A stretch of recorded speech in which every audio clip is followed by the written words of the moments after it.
खून पीने वाली प्रेतात्माएं। विश्व के हर देश में रक्त पीने वाली प्रेतात्माओं के अस्तित्व के विषय में दृढ़ मान्यता रही है, जिन्हें अंग्रेजी में वैम्पायर कहा जाता है। प्राचीन असीरिया से लेकर कम्युनिस्ट खेमे वाले यूरोपीय देशों तक के लोक साहित्य और दंत कथाओं में ही नहीं, उत्कृष्ट शास्त्रीय साहित्य तक में उनके प्रति भरपूर विश्वास देखने को मिलता है तथा उनकी बहुतायत से चर्चा है। 16वीं सदी में अंग्रेजी के महान नाटककार विलियम शेक्सपियर ही नहीं, उसके बाद 18वीं 19वीं सदी तक प्रबुद्ध लोग चुड़ैलों, भूतों तथा आगे के दो बड़े बड़े दांतों वाली मानव रक्तपाई प्रेतात्माओं वैम्पायरों के प्रति दृढ़ विश्वास रखते थे। गेटे, गियोवानी, पोलिडोरी, पीटर मार्शनर अपनी साहित्यिक कृतियों में उनका सदुपयोग करते थे। यह माना जाता था कि वैम्पायर रात में आकर जीवित व्यक्तियों, खासतौर से बच्चों तथा स्वस्थ लोगों का खून पी जाते हैं। वैम्पायर के शिकार उनके अजीज और रिश्तेदार होते हैं, फलस्वरूप व्यक्ति की अवश्यंभावी मृत्यु हो जाती है। ये भी मान्यता है कि जिस व्यक्ति की मृत्यु इस तरह होती है, वह वैम्पायर ही बनता है। ग्रीक लोगों की मान्यता थी कि शैतान धर्मच्युत लोगों को वैम्पायर बनाता है तथा उन्हें जीवित रखता है। कहीं कहीं मृत्यु के बाद सयाने लोग ध्यान से शव की जांच पड़ताल करते थे कि उस व्यक्ति की मौत कहीं किसी वैम्पायर द्वारा खून पी लेने से तो नहीं हुई। यदि ऐसा शुभ हुआ तो किसी हरे पेड़ के नकीले खंटे से उस मृतक का शरीर गोदकर गला काट देते थे तथा उसके दिल को निकालकर जला दिया जाता था। 16वीं से 18वीं सदी के बीच जगह जगह इन आशंकाओं के चलते कि मृतक वैम्पायर है, बहुत सी कब्र खोदकर शवों को गोदा गया, सिर काटे गए तथा दिल निकालकर जलाए गए। फ्रांसीसी दार्शनिक जॉन जैक्विस रूसो ने वैम्पायरों के अस्तित्व को न्याय, धर्म और चिकित्सकीय प्रमाणों से सिद्ध किया है और वे उन्हें वैद्य तथा इतिहास सम्मत बताते हैं। इस अवधि में वैम्पायरों से जुड़े बहुत से कथित मामले सामने आए। सन 1732 में सबिया के गांव मेडिंगना, जिसे मेरिगा अथवा मेडविगिया भी कहते हैं, में भारी संख्या में लोगों की मृत्यु हुई, जिसका जिम्मेदार पूरी तरह से वैम्पायर को ही माना गया। इसके जांच दल को डेपुटेशन ऑफ बेलग्रेड की संज्ञा दी गई तथा उसे निर्विवाद साक्ष्य के रूप में संपूर्ण यूरोपीय विश्वविद्यालयों और अन्य संस्थाओं ने स्वीकार किया। स्थानीय दंतकथाओं से प्रेरित अंधविश्वासी किसान और जन सामान्य ने ही ऐसे निष्कर्ष नहीं निकाले थे।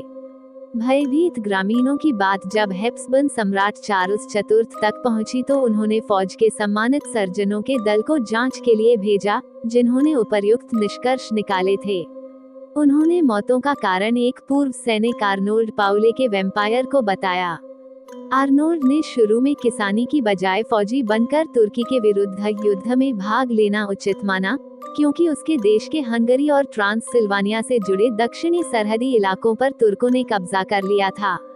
आर्नोल्ड को तुर्की सबिया की सीमा के निकट कसोवा में ही ज्यादा तैनात रहना पड़ा था। वैम्पायरों की दंत कथाएं उस इलाके से ज्यादा जुड़ी हुई हैं। बताया जाता है कि तैनाती के बाद आर्नोल्ड पर एक वैम्पायर ने हमला कर दिया तथा उसके शरीर से खून चूसकर उसे मृत मानकर चला गया, किंतु सौभाग्य से आर्नोल्ड की मृत्यु नहीं हुई, वो बच गया। आर्नोल्ड को मालूम था कि उसे जीवित पाकर वैम्पायर फिर आकर उसके जीवित रहने तक रक्तपान क्रिया को बार बार दोहराएगा। संयोग से उसने वह कब्र देख ली जहां से वैम्पायर निकला था। उसने वैम्पायर को मारकर कब्र के पास की थोड़ी सी मिट्टी भी खा ली। उस समय मान्यता थी कि ऐसा करने से पीड़ित व्यक्ति भविष्य में वैम्पायर से मुक्त रहेगा और खुद भी कभी वैम्पायर नहीं बनेगा। हालांकि आर्नोल्ड इस भय से आगे भी पूरी तरह मुक्त नहीं हो पाया। अपने वरिष्ठ अधिकारियों के रोकने के बावजूद आर्नोल्ड ने स्थल सेना की नौकरी छोड़कर उस वैम्पायर पीड़ित क्षेत्र से दूर हट जाना ही मुनासिब समझा।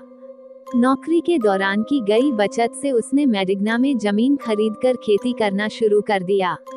अपने पड़ोसी खेत वाले किसान की बेटी नीना से उसने शादी कर ली।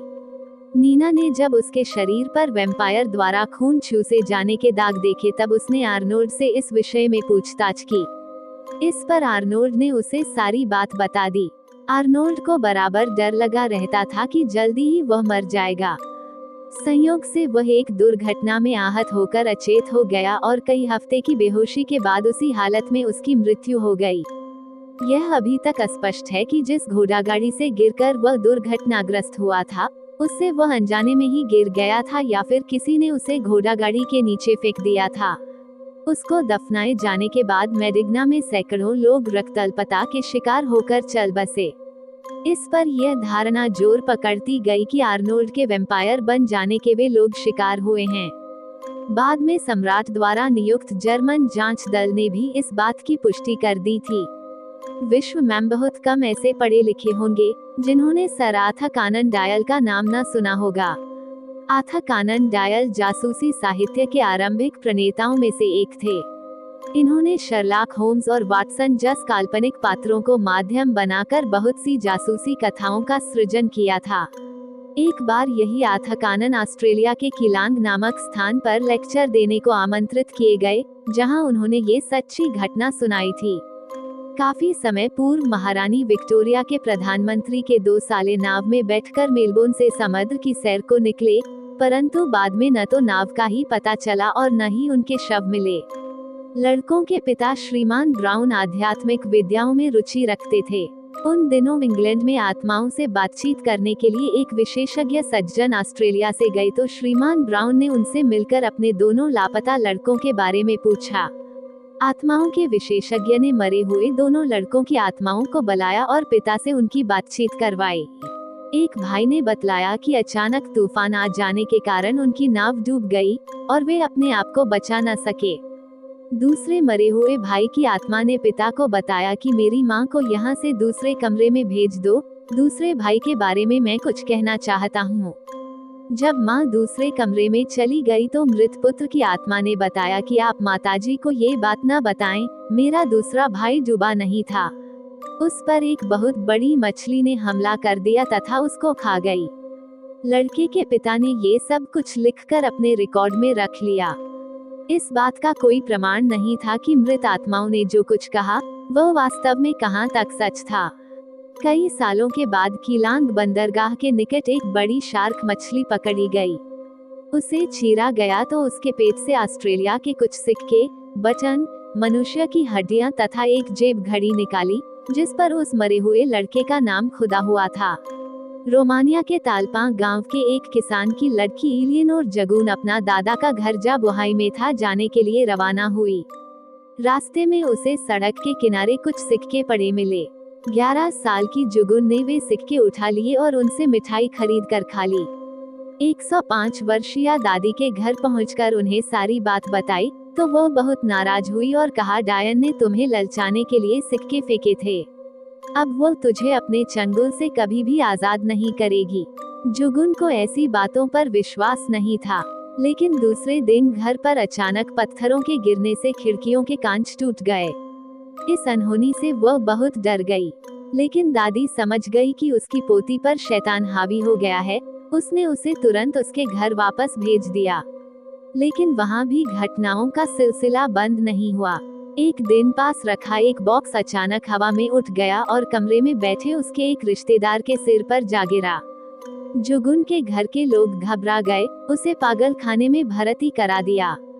इस दौरान लड़की के किस्से अखबारों में प्रकाशित हो गए और जर्मनी में रह रहे ऑस्ट्रियाई मनोवैज्ञानिक शोधकर्ता फ्रिज ग्रेनवेल्ड एक पत्रकार कुबी कलेन को लेकर उसके गांव पहुंचे और उसे पागल खाने से छुड़ाकर अपने साथ ले आए। उन्होंने 9 से 18 मई 1925 के बीच जुगुन के साथ हान वाली हरकतों का अध्ययन किया। इस दौरान आसपास की घटनाओं का दौर उसी तरह चलता रहा। जुलाई 1925 में ग्रेनवेल्ड की दिल का दौरा पड़ने से मौत हो गई। उसी साल वियना की एक औरत जिसने वर्षों तक मनोवैज्ञानिक अनुसंधान किए थे की दिलचस्पी जुगुन में जगी और सितंबर 1925 में वह उससे मिलने आई। उसने खुद पास रहकर उन अनहोनी घटनाओं को देखा और जनवरी 1926 में वो उसे वियना में अपने फ्लैट पर ले गई। वियना में इस औरत का नाम बेसिलिको काउंटेस था। उसने जुगुन के मामले पर 1926 में पुस्तक लिखी थी। उसने लिखा कि एक बार जब मैं अपने कमरे में आई तो मैंने देखा कि कमरे में एक छोटा सा बॉक्स पड़ा है जिसमें पादरियों के पहनने के टोप भरे हैं। उन्हीं में से कुछ टोप बाहर भी बिखरे पड़े थे, लेकिन मुझे नहीं पता कि वे आए कहां से थे। ऐसे ही एक समय जब जुगुन किताबों की अलमारी के पास खड़ी थी तो मैंने देखा कि उसके पीछे से गहरे हरे रंग की छाया निकलकर हमारी टेबल पर गिर रही है। म्यूनिख के डॉक्टर हंस रोजेनबुश ने जुगुन की जांच पड़ताल की। उसने बाद में दावा किया कि लड़की झूठी है और वह जो कुछ करती है वो काउंटेस की मदद से करती है। इससे वियना में हंगामा हो गया। एक अन्य डॉक्टर हेरी प्राइस ने भी उसकी जांच पड़ताल की और उसने कहा इन अनहोनी घटनाओं का सिलसिला तभी भी जारी रहा जब काउंटेस मौजूद नहीं थी और जुगुन को बंद कमरे में रखा गया था।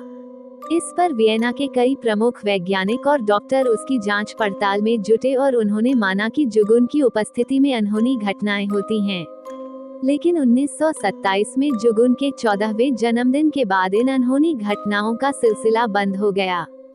यदि ये कहानी आपको पसंद आई हो तो अपने दोस्तों और अन्य लोगों के साथ शेयर जरूर करिएगा।